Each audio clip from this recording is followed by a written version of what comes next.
అలా టిల్లు స్కోర్ అయితే సినిమా అయితే బాగుందన్న.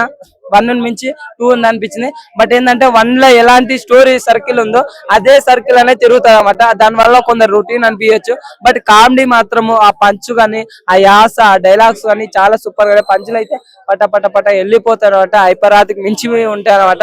మనమైతే కామెడీ అయితే ఎక్కడైతే ఫుల్ ఎంజాయ్ చేస్తూనే ఉంటాం, ఎక్కడైతే బోర్ అయితే కొట్టదు. ఫస్ట్ హాఫ్ బాగుంది అనుకుంటే సెకండ్ హాఫ్ ఇంకా బాగుంటుంది. అనుపమ ఫస్ట్ హాఫ్ లో మొత్తం అనుపమతో రొమాన్స్ సీన్స్ ఉంటాయి. సెకండ్ హాఫ్ లో ఏంటంటే అనుపమతో యాక్షన్ సీన్స్ కూడా చూస్తాం. 2 గంటలది అప్పుడు లకలక సీన్ ఉంటది. ఇంకోటి ఒక కెమెరా రోల్ లాంటిది ఎంట్రీ ఉంటది. అది మాత్రం కొందరు ఎక్స్పెక్ట్ చేస్తారు, కొందరు ఎక్స్పెక్ట్ చేయలేరు. ఇంకో ట్విస్ట్లు కూడా చాలా బాగున్నాయి. అంటే 1 లో కన్ఫ్యూజింగ్ అనిపించకపోయినా 2 లో మాత్రం మంచి కన్ఫ్యూజింగ్ అయితే ట్విస్ట్లు అయితే మంచిగా అనిపించినాయి. క్లైమాక్స్ కూడా చాలా సూపర్ గా అనిపించింది. ఎక్కడ మాత్రం బోర్ కొట్టకుండా కామెడీ అయితే నాకైతే ఫుల్ ఎంజాయ్ చేసిన. సెకండ్ టైం కూడా వెళ్తా అన్న. మనం అది ఒక ఎంట్రీ ఉంది అన్న, అది ఎవరు అనేది మనం సినిమాకి వెళ్తే తెలుస్తుంది. ఎందుకంటే కొద్దిగా చెప్పినా కానీ స్పాయిలర్ అయితే అనిపిస్తుంది నాకైతే. అదైతే మనం పోయి అయితే బట్ పార్ట్ 1 లో డబ్బులు బెదిరించి తీసుకుంటారు కదా, అప్పుడు అది కన్ఫ్యూజింగ్ అనిపించకపోయినా దీంట్లో మాత్రం మంచి ట్విస్ట్లతో ఉన్నాయి. ఓవరాల్ గా సినిమా అయితే బాగుంది. మంచిగా అయితే ఎంజాయ్ చేసే సాంగ్స్ కూడా బాగున్నాయి.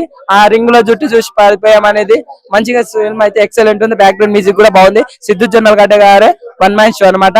ఇంకా రొమాన్స్ సీన్స్ అయితే అర్జున్ రెడ్డి పీక్స్ మించిపోయినవి. ఇంకా అనుపమ్ ఫ్యాన్స్ అయితే ఆ రొమాన్స్ సీన్స్ కి ఆపేంద్ర బాబాని బ్రహ్మానందం రోలర్ ఎక్కినప్పుడు ఎలా అంటారు అలా అంటారు. ఇంకా సిద్ధు జొన్నల గారు అనుపమ్ ఫుల్ వాడేశారు. ఢిల్లీ స్క్వేర్ చాలా బాగుంది మేడం. రాధిక జాతి ఎవరైనా ఈ చుట్టుపక్కల ఉంటే కొంచెం దూరంగా ఉండండి. ఎందుకంటే I'm single, I don't want to mingle. Radhika జాతికి విన్నవించున్నది ఏమనగా, నాలాంటి అమాయకమైన ముసలోని యూత్ ని ఎదురైనప్పుడు మీరు నాకు దూరంగా ఉండాలని కోరుకుంటున్నాను. ఎందుకంటే రాధిక జాతిని నేను పుట్టింది 70s 80s లో, అప్పటి నుంచి ఇప్పటి వరకు చూస్తూనే ఉన్నాను. అందుకనే కొంచెం దూరంగా ఉన్నాను. అందరూ అడుగుతున్నారు. సినిమా మాత్రం కిర్రాకున్నది. ఫస్ట్ పార్ట్ డీజే టిల్లు ఎంత అద్భుతంగా ఉందో దాన్ని మించిన అద్భుతంగా ఉంది. ఎందుకంటే RRR లాంటి మరో అద్భుతమైన మూవీని చూడబోతున్నాం అనమాట. డీజే టిల్లు 3 రాబోతుంది అనమాట. అంత అద్భుతంగా ఉంది. డైలాగ్స్ మన సిద్ధి రాసుకున్నాడంట, సూపర్ గా ఉన్నాయి. డైలాగ్స్ వంక పెట్టడానికి లేదు, స్టోరీ స్క్రీన్ ప్లే వంక పెట్టడానికి లేదు. ఇక మీరు అనుకుంటారు కదా, నీకే అనుపమ అల్లం బెల్లం అనుపమ నా బెల్లం అని అనుకుంటారు కదా, ఆ పోరి ఉన్నది నాయన. గిర్రాకుంది. రాధిక దాని అక్క అంట. ఇది అక్క ఒక అక్క చెల్లె ఒకటి కానీ మంట పుట్టించింది. రాధికను చూసిన తర్వాత యూత్, రాధిక ఎంట్రీ కూడా ఉంది ఇళ్ళ వల్ల. రాధికను చూసిన తర్వాత ఒక్కడే అరుసుడు. హీరోలకు అరుస్తారు, హీరోయిన్లకు అరుస్తున్నారంటే ఒకప్పుడు అరుస్తుంది. మన సూపర్ స్టార్ విజయశాంతి ఉన్నది, ఆమె వచ్చినప్పుడు అరిచేటోళ్ళు. ఇప్పుడు అరుస్తున్నారంటే హీరోయిన్ల ఎంట్రీలకు కూడా ఒకసారి అర్థం చేసుకోండి. రాధిక ఎంట్రీకి రచ్చ, అనుపమ ఫస్ట్ హాఫ్ ఎంట్రీ అయినప్పుడు కానీ, సిద్ధు స్టార్టింగ్ ఎంట్రీ కానీ, వాళ్ళ ఫాదర్ తో ఉన్న ఆయన కెమిస్ట్రీ బాండింగ్ కానీ సూపర్ గా అనిపించేస్తుంది. పాటలు ప్రతి పాట డీజే టైప్ లో పోయినాయి. హైదరాబాద్ మొత్తం దద్దరిల్లిపోతుంది నాకు తెలిసి. దీని కనుక హిందీలో కనుక రిలీజ్ చేస్తే, హిందీలో డబ్ చేసి నార్త్ ఇండియా కూడా రచ్చ అవుతుంది. పార్ట్ 3 రాబోతుంది కాబట్టి ప్రపంచవ్యాప్తంగా రిలీజ్ చేయాలి. కానీ RRR తర్వాత మన తెలుగు సినిమా, తెలుగు భాషను లేపింది ఎదురంటే డీజే టిల్లు 3 అని చెప్పుకోవచ్చు. జై జై జై జై జై సిద్ధు జొన్నలగడ్డ. సాంగ్స్ బాగున్నాయి మేడం. ప్రతి ఒక్కటి మనకు అసలు ఊపొచ్చేస్తుంది. మంచి హ్యాపీగా నవ్వు కనిపిస్తుంది. మనం ఏదైనా పెళ్లికి పోయినా ఫీలింగ్ అంటే మన ఫ్యామిలీ ఫ్రెండ్స్ పెళ్లికి పోతే ఎంత అద్భుతంగా ఉంటుంది. ఆ హ్యాపీనెస్ వస్తే ఎగురుకుంటాం, డాన్స్ చేస్తాం, ఎగరాలనిపిస్తుంది అనమాట. ఇక డీజే టిల్లు అయితే నాకు తెలిసి వాళ్ళిద్దరికి సెకండ్ హాఫ్ లో వాళ్ళు చూడగానే నాకు తెలిసి వణుకు పుట్టుంటాయి సిద్ధికి కూడా. సో మళ్ళీ పార్ట్ 3 రాబోతుంది. ఇంకా అద్భుతంగా రాసుకుంటాడు కావచ్చు, తనకి ప్లేస్ అయ్యేటట్టుగా. వంక పెడడానికి ఎక్కలు ప్లస్లు మైనస్లు ఆడుతున్నారు. మైనస్లు అయితే ఎక్కడ కనపడలేదు నాకు, అన్ని ప్లస్లే ఉన్నాయి. రాధిక ఉన్నప్పుడు బాగుంది సినిమా, కానీ ఇలా రాధిక జాతి స్త్రీ ఇంకో ఎంటర్ అయింది కదా, ఇంకా అద్భుతంగా ఉందన్నమాట.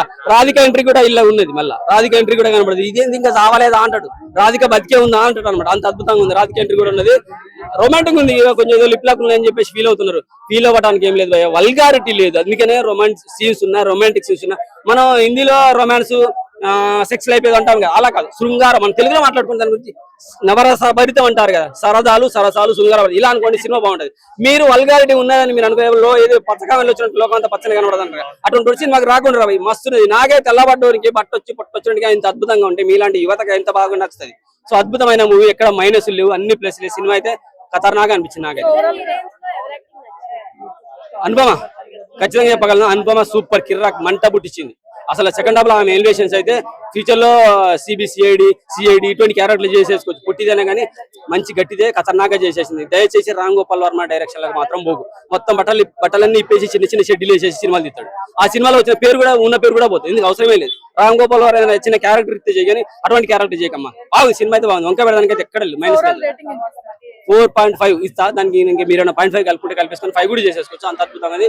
మంచి మూవీ. డీజే టిల్లు స్కోర్ కిర్రాక్ ఉంది. యువత అందరు చూడండి రాయ్. కాకపోతే కొంచెం రాధిక అక్కలు ఎదురైతే జాగ్రత్తగా ఉండుర్రి. Okay, thank you.